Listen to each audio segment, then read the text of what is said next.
Sarah, welcome back. Hello, thank you. I'm going to be happy to be here once I can confirm that you're not a robot. So I I have a am not a question for you. robot. I am certainly not a robot. I don't know. I have a question for you, if you're up Okay. for it. Okay. If anger was a rainbow, what color would it be? Red is what comes to mind. But Interesting. yeah. Okay, because I can compare that to what ChatGPT told me. Okay. If you want me to read What it. was it? Sure. It's difficult to say exactly what color would be associated with anger, as different people might associate different colors with the emotion. Some people might associate it with anger with red, and others might associate with other emotions such as passion, love. Ultimately, the colors of an anger rainbow would depend on the individual and their own personal associations with different colors. That is a Solid. very diplomatic answer. It's a very diplomatic answer. And I think that really underpins my thoughts on all of this and who needs to be worried and who doesn't, because my main point is that AI is going to be a pattern, and it's a pattern of language, and it's not a creative. We are. So there's applications we can look forward to, but as far as having your core shaken and being horrified and terrified about what's coming, I just have good news for writers. Well, that's good. And obviously we're diving right in, which I love. But, this idea and this ChatGPT has really caused quite a stir among writers and really everywhere. I'm seeing, I hear that it's even solving, or it's writing code, computer code, software code.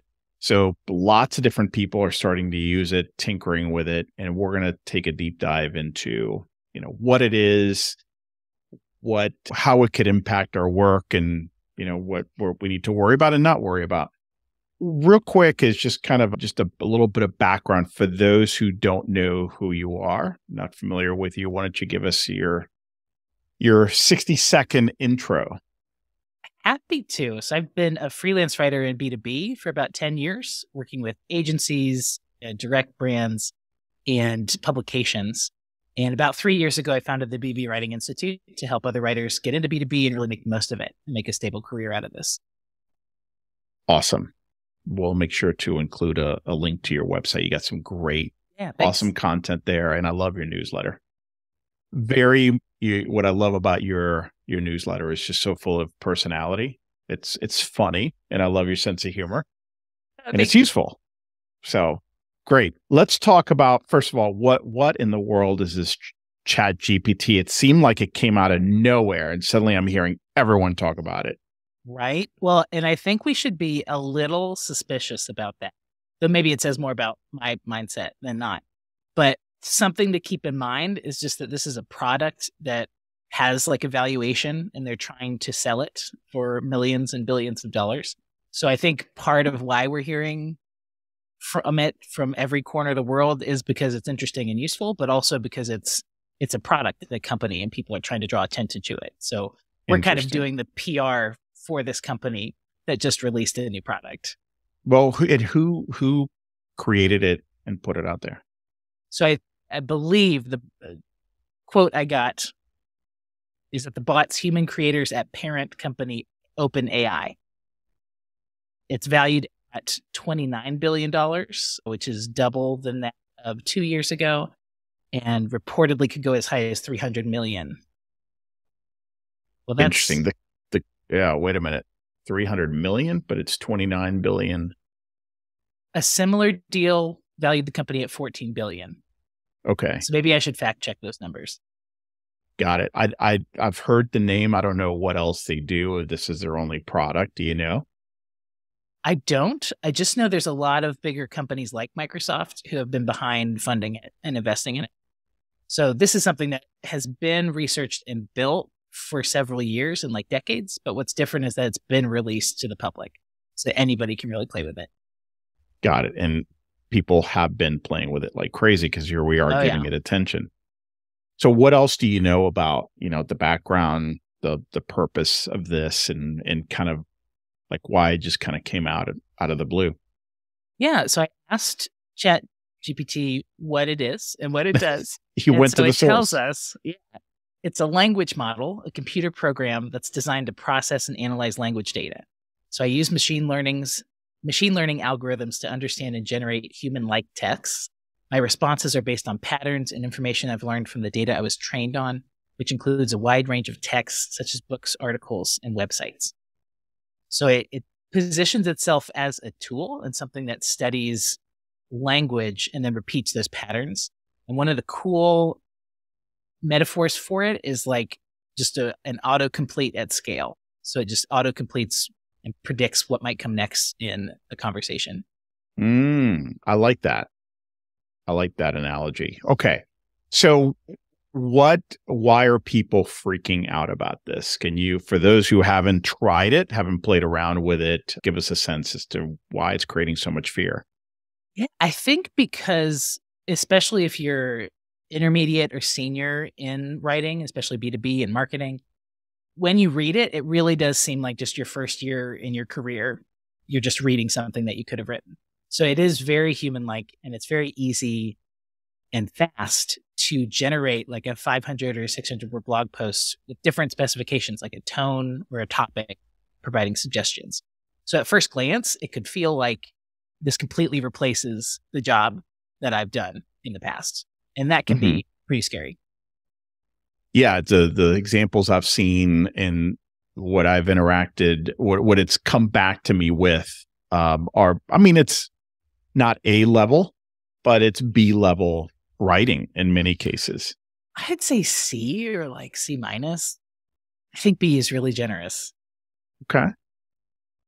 B is I've given it some pretty basic stuff, right? So, and I was also looking at, because one of the things that I noticed immediately is like, oh my gosh, this is going to wreak havoc at schools, because then, and that maybe that's where that's coming from is a 5-paragraph essay, a couple of examples that I had to do for me on just random topics.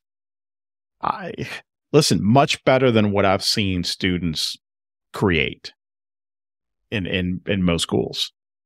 Very much so. Yeah, both K through 12 and higher ed, I think, are already seeing people use this. Yeah. So when I say B level, that, I'm kind of thinking more from that standpoint than from, the corporate B2B. Could I get away with, charging decent fees for this and have the client happy with it? Yeah. Yeah. So, all right. So it's spitting out, it's all language based. Can you have it write in a certain style or tone? So if you're going for more of a witty, punchier approach rather than a buttoned up approach, will it do that? Yes, it will. So not only that, but I don't want to take credit for somebody else's work, but someone had put together a sequence of requests you could send it based on different copywriting templates or formulas. So it could create like a sales letter based on a particular way that you want to format it and stuff like that. And what did you think of the output? I thought it was interesting. I wonder if it'll show us how formulaic our writing has become, because what it delivers is pretty decent. None of it felt real. So I think one of the uses that I would suggest once we get to the practical takeaways is kind of putting it through the paces of what your assignments are and seeing what comes up, and then using that as a jumping off point to make it better. Got it. Okay. Very interesting. I heard the other day, I just love the different ways people have been experimenting with it. Somebody wanted to write a hip hop song. I forget who did this. And what it spit out was actually pretty decent. I mean, considering that is a totally different form of language, you have to get it right. I mean, I think it did better than I would. And I've seen the same with like a punk rock song or pop and stuff like that. Yeah. Well, where could we go with this? I mean, I know you've been digging a lot into this. So where should we take this conversation? Yeah, I think the first thing I wanted to talk about that was interesting is just that how much this reveals about people's mindsets in general about business, because I feel like we all have this gut response to it that's either really, really positive or really, really negative. And I think that says more about how we perceive threats to our business, our writing, than anything the tool might actually do. Because it could take 10 or 15 years before this is an actually useful and disruptive thing that people use in the course of a business. Hmm. But the amount of freaking out and concern and fear, as well as people jumping on the bandwagon and assuming this is the only way to do content from here on out, I think it just pushed people to extremes in a really interesting way. Interesting. So what are you seeing? The reactions. Mainly, it inspires in me this desire to help people like soothe their fear and just tell everyone to calm down a little bit. Because when technology comes out, I think this might be more something I heard from you, but we overestimate the impact of technology in the short term, and we underestimate the impact in the long term. So I think we're doing a lot of overestimating what this means for 2023 because it is very basic content and it's very repetitive. So for the 20 articles about HR I might write in a year, the first 2 might be interesting from ChatGPT, but the rest of the 18 are just going to be the same thing, regurgitated and reorganized and reprocessed. So the actual impact to our business in the next year or 2, I'm not sure is as big as we're making it out to be. Mm-hmm. But in the next 10 years, I think that is something that's going to be much more significant. I agree. I think when you said 10 to 15 years, I would argue that it's going to be faster than that because these things, once they take off, the exponential growth and improvement that occurs is staggering. And I don't think our brains can fully comprehend, how quickly that can happen. So I would argue, more like 5 to 10 years, possibly, but it's okay. I still don't think it should cause panic. So I'm not disagreeing. I'm talking about more the timeline, but let's talk about, okay, so if this is where things are heading as writers, did I just choose the wrong career, the wrong business? Is my business in danger, at risk? Yeah. Yeah. And I think businesses that write the kind of low level 101 style content, the Webster's Dictionary defines digital transformation as ... kind of content. Mm-hmm. I think those people are going to see more of an impact in the short term. So to me, that just says the pressure to keep reading in your space and level up and actually build character as a writer and someone delivering marketing content. I think that's what the answer is and has always been, really. Yes, got it. So kind of the really low level, the how to, whatever, how to build a fire, in your fireplace, there's a ton of that out there. That is the first layer that's going to disappear. Those opportunities. Yeah, and I think I'm quoting someone. Anne-Marie Penny is just someone I came across on LinkedIn. But that idea that commodity products and services are easily replaced when systems improve. So that kind of content is going to become a commodity and it is easy to replace. So unless you are pushing the envelope on what you're doing and elevating yourself, that's coming for you. Got it. Well, there's a ton of that out there. And let's gain a little bit of perspective here. There's been an evolution anyway, right? So a lot of that content, just to kind of stick with that layer, has been, for years, it was written by native English speakers. And then that started being outsourced offshore, right? So people whose native language is not English started writing a lot of that content. And there's a ton of it out there. And that's been happening now for a long, long time. Everyone kind of freaked out at first, and then they realized, okay, well, that's the bargain basement segment of the market. And now what you're seeing is, okay, well, even those people are going to be replaced, at many of those layers by AI. Yeah, and that, I think, speaks to, it's one thing to think about how this is going to impact us and our business, but it might be more helpful to think about your clients and how they might see it. Because there are some marketers who it is a race to the bottom. They're always price shopping. They would always rather do it cheaper and faster. And so they will use it and they will hire less.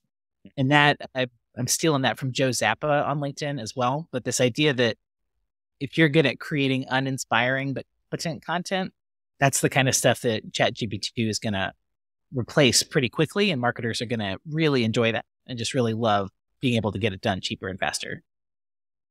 Yeah, in my mind, I think the more formulaic and left brain your work is, the more at risk you are.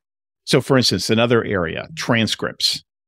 I remember when I started hiring transcriptionists to, take all my client interviews and get them transcribed. And it was, it wasn't expensive, but it also wasn't super cheap, and it would be a human. And over the past 5 years, so many transcriptionists have been replaced by AI, and it's pretty good. It might not be exactly what a good transcriptionist would do, and it's not, but it's pretty close, and the costs you just can't even compare. It's like a minimum fraction. viable content. Yeah, right. Exactly. So I think any work, and this is just everywhere, period, over the years, anything that can be automated, anything that can be deconstructed and turned into kind of a formulaic process is at risk anyway. Yeah, and I wonder, you're really making me make connections, because a lot of my first content jobs when I first got laid off were taking podcasts and writing up a blog about whatever that interview was or whatever webinar was. And so the sense that really could be replicated, I haven't gotten it to work myself because it always hits the word limit on ChatGPT. So it's not a one-for-one replacement, right? But to have missed out on that development in my career, I wonder if I would have developed the skills that I needed to be successful. So I think that puts more pressure on seeking out professional development and not being able to learn on the job the way we might have used to be. That's a good point. I keep thinking of many different professions where you really have to elevate your game. Engineers, for instance, a long time ago, my dad's an engineer, and back in the day, he had to work out the problems, like the math problems, and now it's all done via software. It has been for a long, long time. And really what engineers get paid to do, and he tells me this all the time. He told me this years ago, which is great because it's now you're really seeing it, is it's about solving creative problems or solving difficult problems creatively. And if the system continues to crank out engineers who just focus on formulas, you're not really creating the next generation of engineers who can compete. Because it's really about taking complex challenges and figuring out creative solutions for them. And that's a different level of thinking. Now we have tools that can help you do kind of that mundane work that my dad used to have to do and be really good at. He was judged by his ability to do that. Today, he's judged by his ability, and he's mostly retired, but his ability to take a very complex problem and come up with a simpler, more elegant, cheaper solution. And it often involves, it's so creative what he has to do. And so I think it's one thing, it's really driving, or this will push for a different level of competence and skills in writers. And just like you said, across every industry though, because even painting and digital art, there are AI tools that are letting you create new art based on just using machine learning and stuff. But if that leads to a generation of artists that don't know how to paint or don't know those basics of going through it physically, you're creating a gap in people's ability to do things. Got it. It's like you skipped a critical phase of the process. Right. But that is horrifying, because what if all of this is kind of a result of results-oriented work environments where we focus so much on the outcome that now it truly is, no matter how fast you get there, as long as it's ethical, outcome is the only thing that matters, when really the process of how it's done does matter. That's a difficult question. I think it depends on the application, the situation, but I just keep thinking about really how many of these fundamentals do we have to learn and master? When things are moving in this direction, is it really about finding the right application and coming up with better, more creative approaches? Or is it really, do you really need to have the fundamental knowledge? So for instance, do I need to know algebra because, I mean, at the end of the day, it's going to be software. If I'm in school, I got to go through the stuff that I'll never use because software will do it for me. There's an argument to be made that, okay, yes, that's true, but the software might spit out something that if you know the fundamentals, you would know that this doesn't sound right. This can't be right. Whereas if you don't know the fundamentals, you might just, use that as the answer and be completely off. And I mean, that could just damage your career. The building could fall apart. Right. Yeah. I'm thinking of a really funny TikTok meme that was people kind of escaping the country because the first building they built after they passed their digital only requirement and certifications collapses, because the sense that we're learning everything in theory. And like you said, we might not know the fundamentals to really know if we've done it correctly. There's no real world example to compare it to. Totally. And this conversation is not meant to be about our educational system, but right. At least in the United States, our educational system is still set up to memorize. It's rote exercises.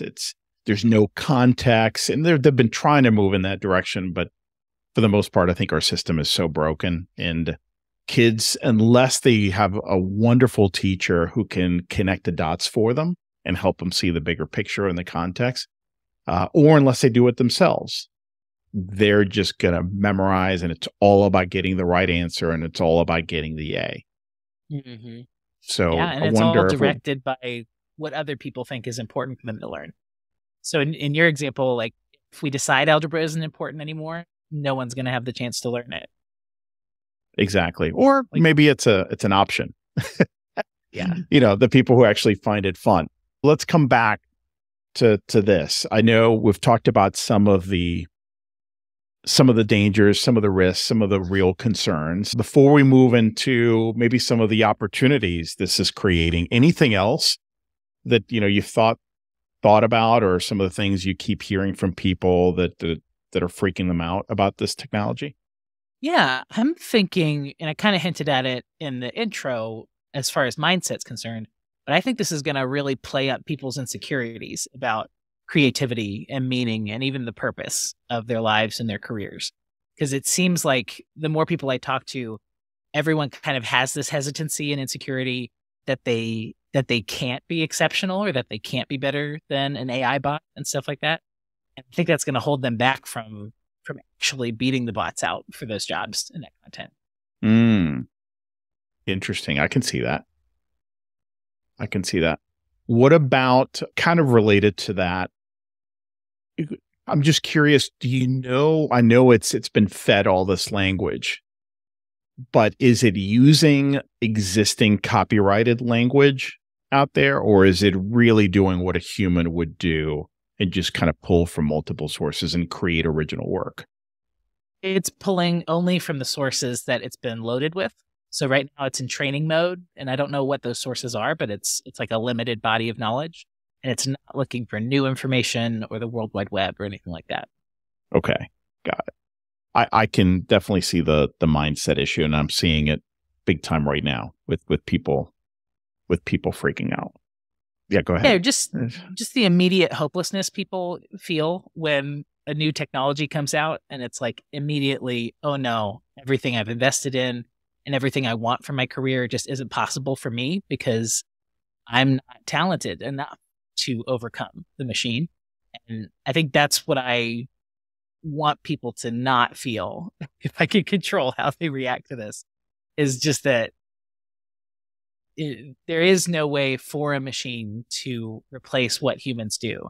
And especially since good marketing builds trust and creates connection and talks to very specific pain points, there are things that AI tool can help us do, but it's not going to replace what we do because those things are so complex, complicated.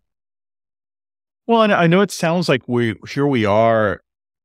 Maybe feels so self-serving to people listening. Well, of course, you guys train people and how to write better B2B content and copy and how to build a business, but we've seen example after example of similar situations where all it did is really change what your emphasis should be in terms of training, in terms of improving yourself, your profession, your business.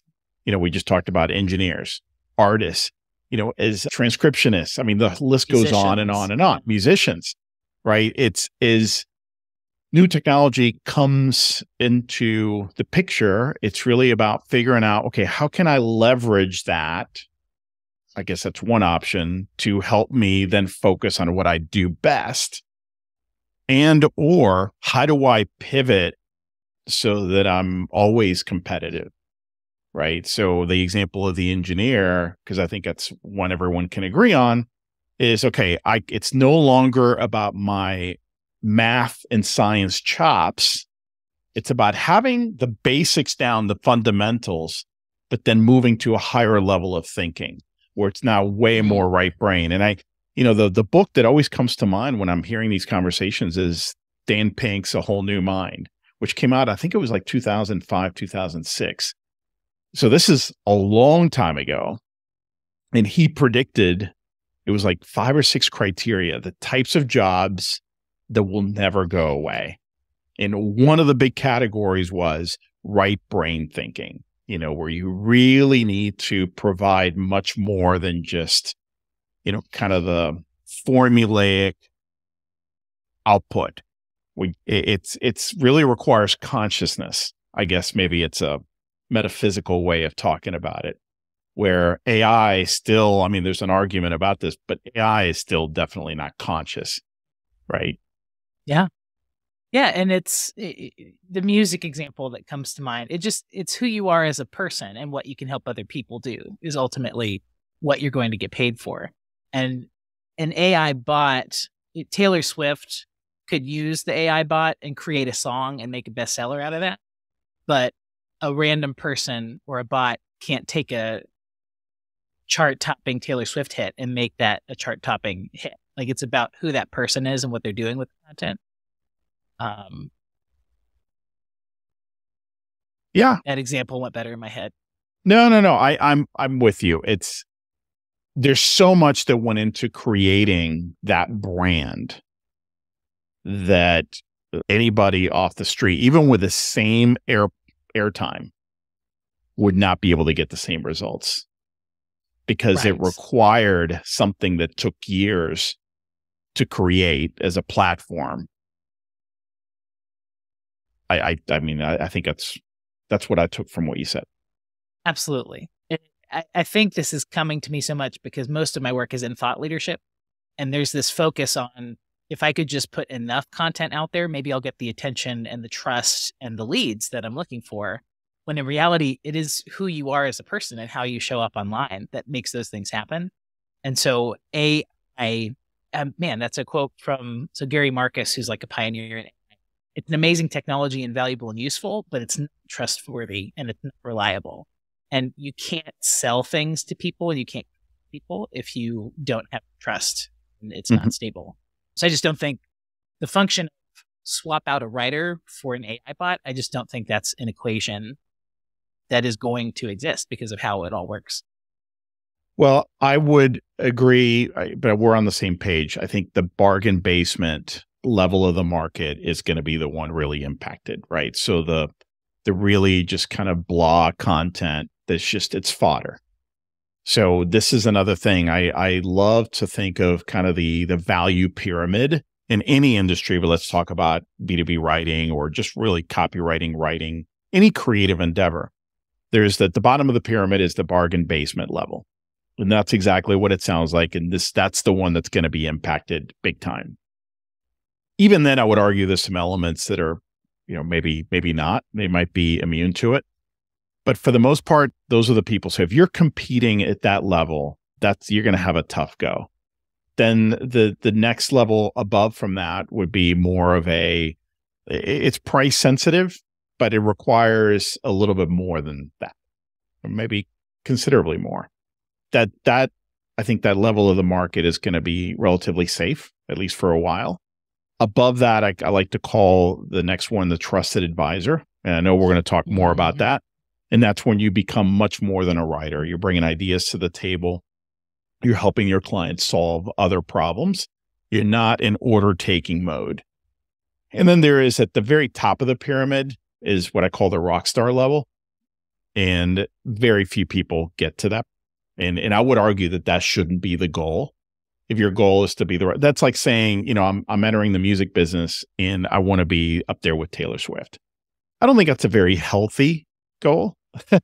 You know, Right. that happens so rarely. I think the goal is to get to the trusted advisor level. Manifestation would be a different podcast topic, I think. Yeah, exactly. Exactly. Write that down on your bulletin board every day. Exactly. So let's talk. Could we talk a little bit about, okay, great. That makes sense, Ed. You know, as I move up the pyramid, it's a smaller market, right? But I see how, I guess, like with a great flood, you want to be on higher ground because it's that lower ground that's going to get flooded and you're going to be in a lot of trouble. So if we can all agree that that's probably going to happen or pretty much will happen, how do we move up that value chain or that value pyramid, just to kind of continue with a metaphor? Well, I want to have a caveat that SEO is not a specialty of mine. So I imagine there could be some exceptions for SEO and product descriptions and stuff where this does become how the job gets done because it's such a structured way of doing writing. So to me, it's more like you said, how do you become that rock star or that thought partner who helps people think and then communicates those ideas? And that is what gets people attention instead of just having something new out on the blog. And I took that a little from Melissa Greenfield, who wrote about that, just how this is going to widen the divide between people who post to get notice and just churn out content, and then people who truly lead with their ideas and everything they're sharing. Mm-hmm. So for a writer, I think that means getting really familiar with business concepts and marketing and how it all works so that you know how to advise someone or how to know when an idea they share is actually revolutionary or interesting or controversial. If you don't have that awareness, then you're just guessing as much as, you know, that client might be. So you're not serving a purpose there. That's a really good point. I find a lot of writers shy away. I went to business school. So to me, I love business and studying business and reading about business. To me, it's a very natural thing, but I don't think that was an innate ability. I think I've just been immersed in it for a long time. And a lot of writers freak out. It's like, I don't know anything about business. I didn't go to business school. And, you know, I've just been a journalist or I've been this or I've been that, but it's not that hard. I think it's my recommendation. I'd love to hear your thoughts, Sarah, is just immerse yourself in that literature, like read articles in business publications, the Wall Street Journal, Forbes, and so forth about different businesses and what they're doing to compete and the different strategic moves they're making and why and which ones worked, which ones didn't. I totally geek out on that stuff because that to me is a very difficult creative challenge. So I love the creativity that goes into, you know, okay, we're in a very, very difficult industry with all these obstacles in front of us right now and all this competition. How do we get out of this? How do we stand out? And it's a very, very difficult job. So to hear it or to read about it is fascinating. Another one that I haven't done this in years, but you can do a Google search, is the different case studies that business schools use about different companies and the way they turn things around or the mistakes they made. Sometimes it's not the positive, it's the negative stuff. And I always loved to read those when I was in school. You could look them up, do a Google search for, you know, business case study, you know, and just punch in an industry and you'll start seeing a bunch of them. And they're not terribly long, but you can see what was, you know, what challenges they were facing, the leadership, why they decided to try X strategy or the set of strategies, and then what the results were. And sometimes it's failure, like Kmart, for instance, or it could be Walmart, which made the right moves and why things worked and why some things didn't work. It's just fascinating. You really get a solid business education just from reading articles and case studies. 100%. And no one should be charging hourly, but I think that's the difference between $50 an hour and $250 an hour is understanding how content and expressing ideas plays into that whole mess. And it's something that it's not hard. It's just mysterious and it's been gated and people have grown up gating themselves from it, just assuming they don't have business savvy or could never understand how these things work.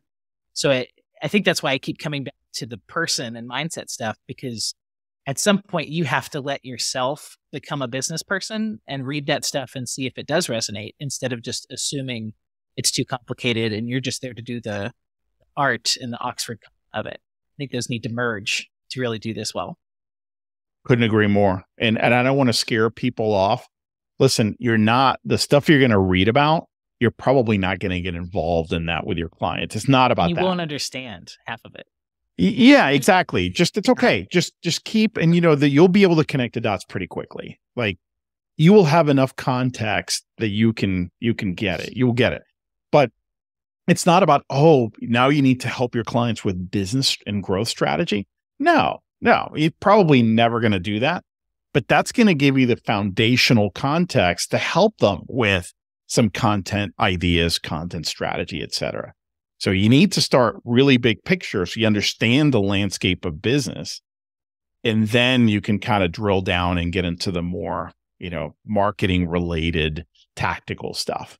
But I think most people don't even have any of that to begin with. So they don't know what they're walking into.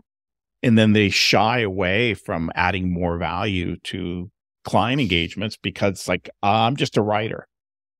In fact, that's a mindset. Do you see that a lot? It's like, oh, I'm just a writer.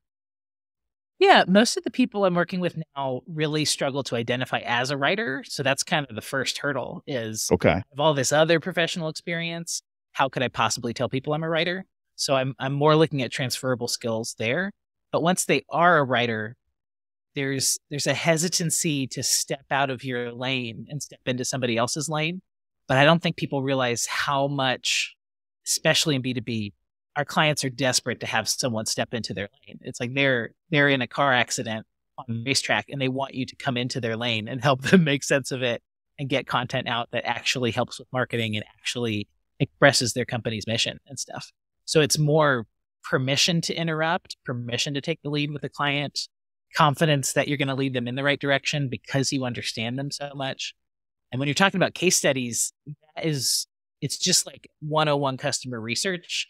You're getting to know what's important to your customers and what they're trying to accomplish. Every moment of that makes you more valuable. Absolutely. The other one I didn't mention is, business books. Probably business books, there's so many of them. It's like, where do you even start? That's why I wanted to give you something a little bit more tangible. But my cheese. Yes, exactly. All right. So tell me a little bit more then about what clients are really looking for. You and I are very much on the same page about how you can become the obvious choice for clients. We talked about kind of writing chops, the mindset piece. What about this, order taking mindset that a lot of writers get into? Like how do we shift away from that? Is that something we should start shifting away from? Yeah, I think at first, your first couple clients, it's going to be natural that you want to show up and help. And so helpers take orders and then helpers deliver on that. And then they get more work. And suddenly you have this really consistent source of very, very low income. So it feels good, but it also feels bad. Like it's not going to last for very long. So I think it's more when you're transitioning away from just being delighted to make money to actually building career money and actually having a writing business. That's when you start to look around for how can I get ahead of the order that's coming to me? How can I be a part of the decisions being made for what my assignments are each month? And that comes into content strategy and why people are doing what they're doing and how you can recommend that.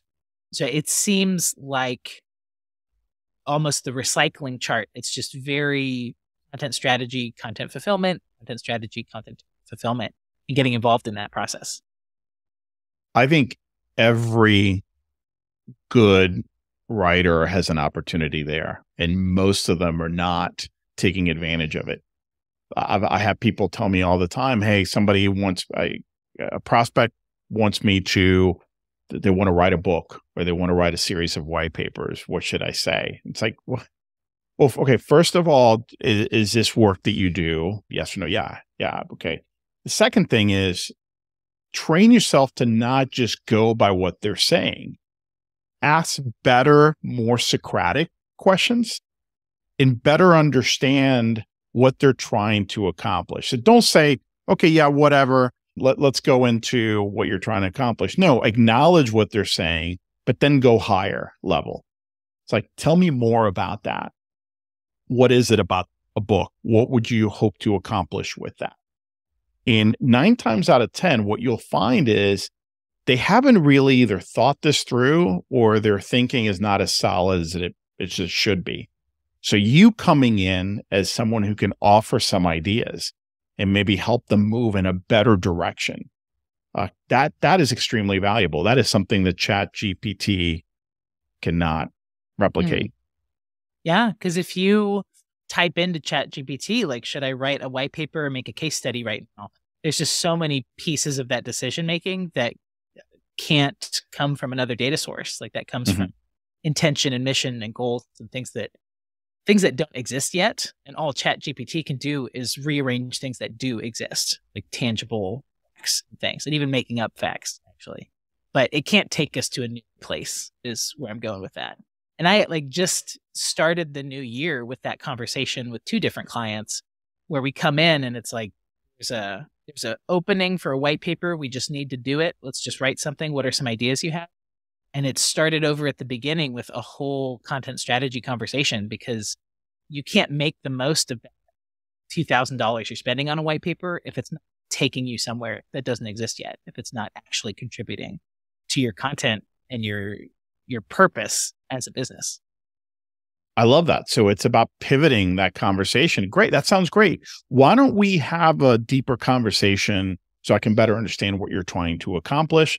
And so we can kind of get on the same page and make sure we come up with some smart solutions here. Rather than, make sure, okay, well, how many words and how many pages and when do you need it, right? I think we need to get used to asking better questions and getting a seat at the decision table rather than, oh, I'm just a writer, I'm just taking instructions. Yeah. And some people go in that direction and just do the strategy and stop doing the content. But I've found that just makes my content more valuable to me, because when you've been a part of why we're talking, when you've been a part of why we're pursuing these topics and why we're interviewing these people, it becomes such a given that you would be the person writing the really expensive white paper at the end of it. It just, you become indispensable in a way that you might realize that you are. Absolutely. Absolutely. And I want everyone to understand that, again, you have the capability to do this. I think most writers, they have it, but they don't use it. It's a mindset thing and it's a confidence thing, but you have it. And what I see, Sarah, I don't know if you're seeing the same thing, is when you do use it, your confidence is not there where you're asking to get paid for it. So you give it away. You give away your ideas, the brainstorming session, the content strategy help. And, that's okay. That's kind of the first step in the evolution, just to prove to yourself, hey, I know my stuff. And I got this feedback from the client and they are just amazed at what we came up with. Yes. But you should use that as a signal that, hey, there's value here. I shouldn't be giving this away. This is kind of its own thing. And there's tremendous value. I would argue that it's even more valuable than the content many times, because if you don't get that piece right, the content could be ineffective. Will be. It would be a lottery for it to be effective if you're just throwing ideas out there. Exactly. And I kind of want to go wide with it and say, I really see, maybe it's just because I work with women so much more, but I see some gender things at play here, and I see some introvert things at play here, where we undervalue those soft skills of communicating and partnering and even loving and just supporting our clients. And we shy away from that as being valuable at all. But the coolest thing in the world happens when you start to talk strategy and you start to actually think of your customers or your clients as real people who you care about and are helping. Those bonds form such a trust and expertise thing that and I'm just thinking of many scenarios with clients this year where they almost couldn't imagine doing content without me. And I don't know that that special. I just think that bringing more caring and more consideration and more of those soft skills to it has created a bond that's irreplaceable, necessarily a person that's irreplaceable. I couldn't agree more. So I put that into the category of being great to work with. Not from a customer service standpoint. Of course, there's that as well. But from being someone that if you weren't around tomorrow, they would really miss you. And that is a skill that I don't think a lot of writers focus on. But being great to work with, super important. Or I think, and again, I'm probably biased based on the kind of people I love to work with, but the trauma we've all gone through and the toxic workplaces we've gone through, many of us don't think we're capable of being missed. Like we just feel dumb. Like it sounds so simple, and I feel this way too. When I first started, it's like, who am I to contribute to this or to be valuable or to tell someone else what to do with their business? And there's just room for a lot more people than we think.